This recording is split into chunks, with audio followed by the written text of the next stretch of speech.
Bismillahirrahmanirrahim. Assalamualaikum warahmatullahi wabarakatuh. Assalatu wassalamu ala asrafil anbiya wal mursalin wa ala alihi wa ashabihi ajmain. Asyhadu an la ilaha illallah wa asyhadu anna Muhammadan abduhu wa rasuluh. Rabbi israh li sadri wa yassir li amri wa hlul 'uqdatam min lisani yafqahu qawli. Alhamdulillah, segala puji dan syukur tercurahkan kehadirat Allah Subhanahu wa taala, yang mana pagi hari yang sangat cerah ini kita semua alhamdulillah masih dalam naungan ridho Allah Subhanahu wa taala. Masih dalam keberkahan Allah Subhanahu wa taala. Masih dalam kesehatan, masih dalam iman, masih dalam Islam. Dan alhamdulillah, nikmat yang paling besar adalah nikmat di dalam hati kita ada iman, nikmat di dalam hati kita ada Islam. Sholawat tersurahkan kepada Nabi besar, Nabi agung, Nabi Muhammad Sallallahu Alaihi Wasallam, yang mana karena beliaulah kita mendapatkan petunjuk dari Allah. Lewat wasilah Rasulullah kita menjadi seorang yang benar-benar mendapatkan anugerah dari Allah Subhanahu Wa Taala. Bapak Ibu yang dirahmati oleh Allah, pada kesempatan yang berbahagia ini saya ingin menyampaikan yang pertama, ini menjadi perenungan saya pribadi di hari-hari terakhir ketika memang saya bermuhasabah, merenung apa yang sebenarnya terjadi di dalam hidup saya. Saya punya cerita begini Bapak Ibu sekalian. Alhamdulillah, semenjak 3 tahun terakhir mencoba untuk hijrah dari pekerjaan-pekerjaan konvensional, pekerjaan-pekerjaan yang akad-akadnya tidak peduli halal dan haram, hingga akhirnya belajar kembali tentang bagaimana Allah mengatur kehidupan, Islam mengatur kehidupan. Rasulullah Shallallahu Alaihi Wasallam mengajarkan kita bagaimana bermuamalah, bekerja secara Islam bagaimana, berdagang secara Islam bagaimana, berakad-akadnya sesuai dengan Allah yang inginkan bagaimana. Selama 3 tahun ke belakang, alhamdulillah perbaikan-perbaikan mulai diperbaiki. Namun sungguh masih jauh dari kata lebih baik, masih jauh. Masih banyak kekurangan-kekurangan dan kesalahan-kesalahan. Saya ingin cerita tentang beberapa minggu-minggu ini. Alhamdulillah, setelah muncul isu Covid di akhir tahun 2019, di tempat pekerjaan saya hampir sama di seluruh Indonesia ada penurunan omset, ya, termasuk di perusahaan kami pun mengalami penurunan omset. Tapi alhamdulillahnya ketika ada penurunan omset, tapi kami tetap bahagia, kami tetap bersemangat, kami tetap terus bekerja. Dan alhamdulillahnya karena kami sudah sedikit menata hati kami, karena dunia ini hanya singgahan, dunia ini hanya titipan. Tujuan kita, goalsnya adalah ridho dari Allah Subhanahu wa Ta'ala. Ketika terjadi penurunan usaha hingga akhirnya saya pulang ke kampung istri saya di Lamongan, di Desa Dadapan. Hingga akhirnya beberapa bulan di sana saya mendalami dan mempelajari tentang pertanian dan peternakan. Hingga terbersihlah akhirnya saya memutuskan untuk membuat sebuah platform bisnis.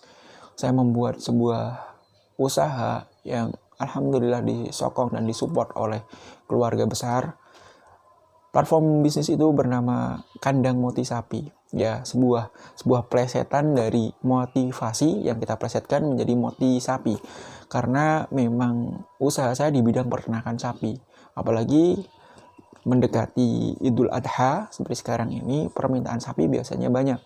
Oleh karena itu saya memutuskan untuk berkecimpung untuk membuat sebuah platform tentang sapi. Apa yang saya lakukan? Yang saya lakukan adalah berjualan sapi tentu saja.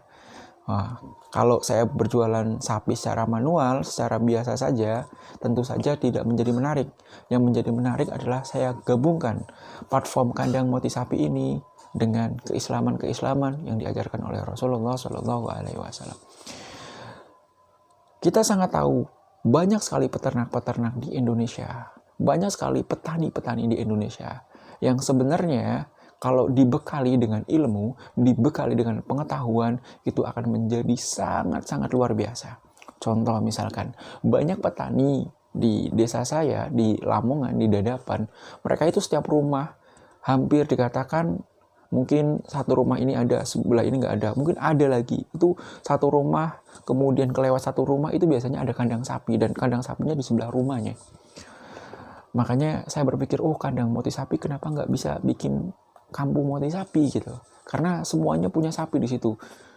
Nah, biasanya mereka kalau panen sapi itu nunggu bertahun-tahun. Apalagi pembelian penjualannya tidak tahu mereka harus mau dilempar kemana. Nggak, akhirnya saya memutuskan saya menggrab orang-orang di sekitaran agar coba saya bantu untuk penjualan dengan akad-akad yang syariah tentu saja. Dan mereka kadang-kadang tidak memanfaatkan apa yang terkandung dalam sapinya tersebut. Suatu contoh, setiap sapi itu menghasilkan feses atau kotoran, mohon maaf, ya kotorannya itu berkilo-kilogram setiap harinya.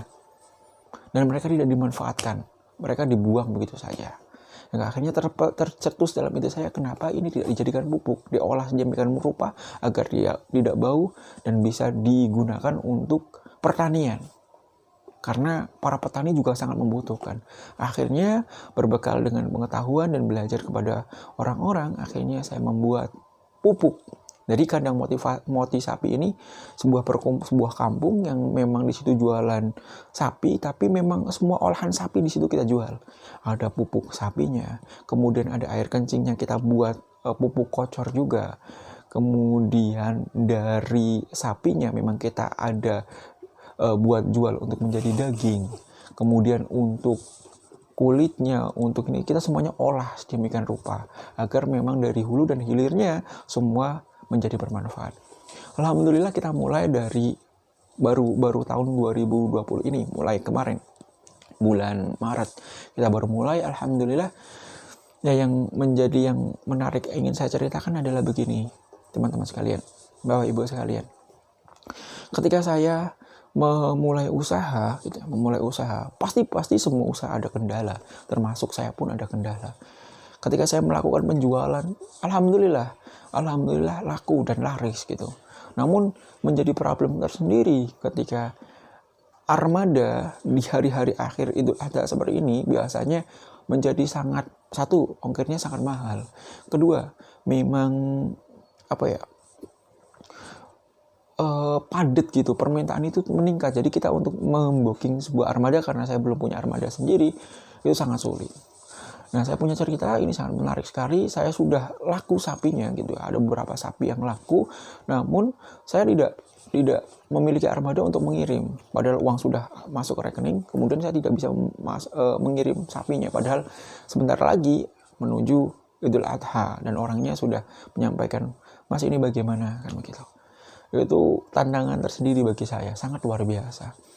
Di akhir-akhir saya sudah ikhtiar sangat luar biasa, meyakinkan diri saya mampu, saya bisa, dan saya bisa menjadi problem solver, khususnya pada permasalahan diri saya sendiri. Itu saya ikhtiar maksimal. Malam-malam saya cari orang, saya komunikasi orang. Kemudian di hari-hari akhir saya terus komunikasikan gitu. Dan alhamdulillah saya ingat sekali pembelajaran yang memang saya dapatkan dari guru-guru saya. Pembelajaran yang memang semua ini dasarnya berasal dari Islam, dari sunnah. Apa itu? Saya menjadi sangat merinding nih menyampaikannya. Jadi kadang-kadang ketika kita bekerja dari pagi ke pagi lagi, ketika kita bekerja dengan sangat-sangat keras, ketika kita bekerja tidak mengenal waktu, kadang-kadang kita melupakan Allah Subhanahu wa taala. Ketika kita mencari nafkah, yang kita sampaikan, alasan kita adalah nafkah itu wajib dan untuk anak dan istri kita. Tapi yang menjadi sangat miris adalah ketika kita mencari nafkah, ketika kita bekerja, kita mengesampingkan Allah. Hingga Allah tegur, hingga Allah kasih suatu masalah, yang sebenarnya masalah itu kita sendiri yang buat. Tapi lewat masalah tersebut Allah tegur, termasuk pada saya. Ternyata ketika saya asik-asik bekerja, ketika saya bekerja di luar batas, kadang-kadang sholat sering lupa juga, sering telat gitu. Hingga akhirnya dari itulah saya ingat, ya Allah, ternyata saya sudah mulai kehilangan roh saya sebagai Abdullah. Saya kehilangan ruh saya sebagai hamba Allah. Ketika saya punya masalah, saya hanya mengandalkan diri dan kekuatan dan pemikiran dan wawasan saya saja. Saya tidak mengedepankan Allah. Saya tidak mengadu kepada Allah. Saya mengadu kepada orang-orang. Hingga akhirnya ketika saya mengadu kepada orang-orang, yang muncul adalah kekecewaan demi kekecewaan. Dan yang menjadi keajaiban, yang menjadi menarik adalah ketika saya sudah pasrah. Ini sepertinya pengiriman tidak akan terjadi ini. Dan saya harus mungkin rugi atau harus mengembalikan uangnya. Namun senantiasa saya kembali kepada Allah, saya mengingat Allah, saya mencoba meminta ridho dari Allah Subhanahu wa taala. Saya sholat kembali tepat waktu, kemudian saya meminta dan saya berzikir kepada Allah. Hingga akhirnya ketika saya memang sudah pasrahkan diri saya kepada Allah, alhamdulillah dapat pertolongan dari Allah. Hingga akhirnya tiba-tiba ada telepon, "Mas, bisa nih Mas, ada truk datang." Wah, itu sangat-sangat luar biasa. Kemudian ketika ada truk datang untuk mengirimkan sapi-sapi saya, kemudian ada lagi, "Mas, ternyata ada penjual." Dalam waktu tempo sesingkat-singkatnya saya bisa menjual sapi dengan harga yang fantastis. Dan itu suatu hal yang sangat luar biasa. Padahal ini di awal saya belum pernah jualan sapi sebelumnya. Mungkin sebelumnya orang tua saya sudah ada sapi, tapi saya belum menggeluti sapi karena sebelum COVID saya fokus kepada usaha saya, pekerjaan saya yang ada di Bogor. Nah, ini menjadi menarik ketika kita mencari uang, ketika kita mencari nafkah, ketika kita mencari segala sesuatu yang memang kita itu kan begini. Jadi kan kita kan minta, misalkan kita mau minta uang, kita mau minta mobil, kita mau meminta rumah, kita mau minta jodoh. Siapa sih harusnya yang kita minta? Kadang-kadang kita lupa meminta kepada pemilik. Pemilik apa? Pemilik jodoh. Pemilik apa? Pemilik rezeki. Pemilik apa? Pemilik dunia ini siapa sih? Kita deketi tuh pemiliknya. Kita harus datang tuh kepada pemiliknya. Siapa pemiliknya? Tentu saja Allah Subhanahu wa taala. Allah Jalla Jalaluh. Kita minta kepada Allah, kita datang kepada pemiliknya tersebut dan kita berdoa kepada Allah. Ketika kita sudah minta, insya Allah akan kabulkan dan Allah akan mudahkan.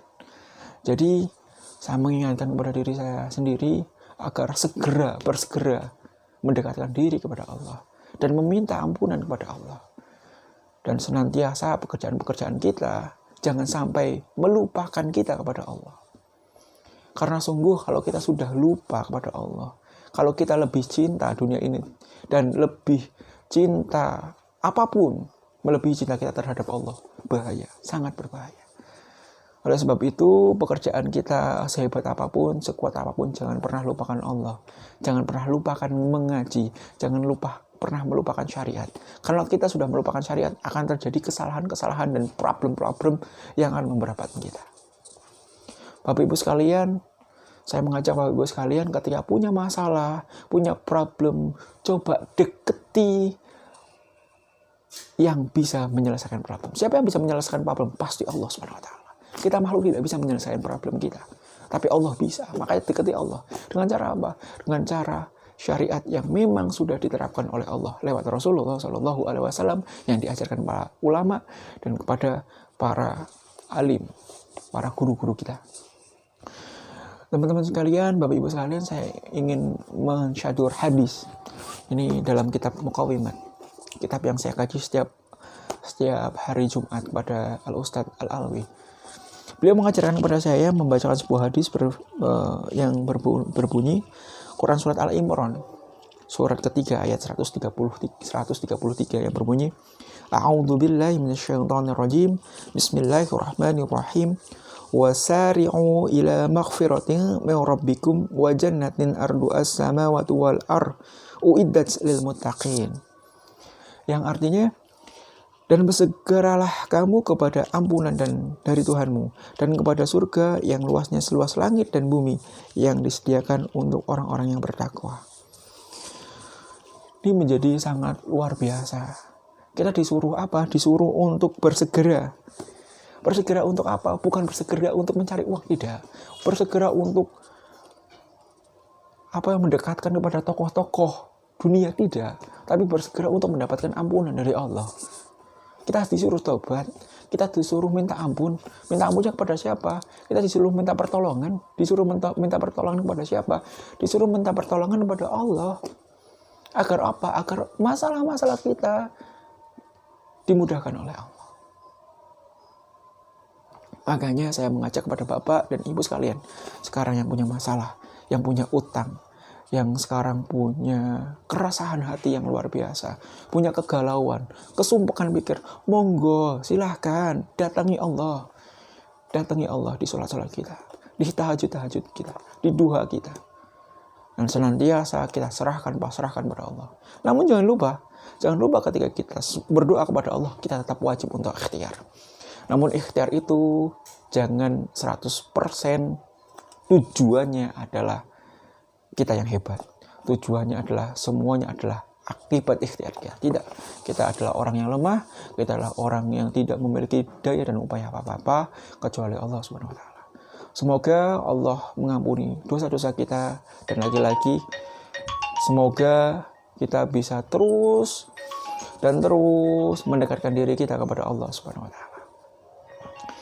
Mungkin itu yang bisa saya sampaikan. Semoga ini menjadi perenungan diri saya sendiri, kemudian bisa menjadi pengingat saya ketika saya dalam kondisi yang sangat down, dalam kondisi yang sangat turun, kondisi yang sangat memprihatinkan dalam keimanan saya.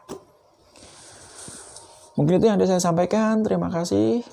Wabillahil taufiq wal hidayah. Assalamualaikum warahmatullahi wabarakatuh.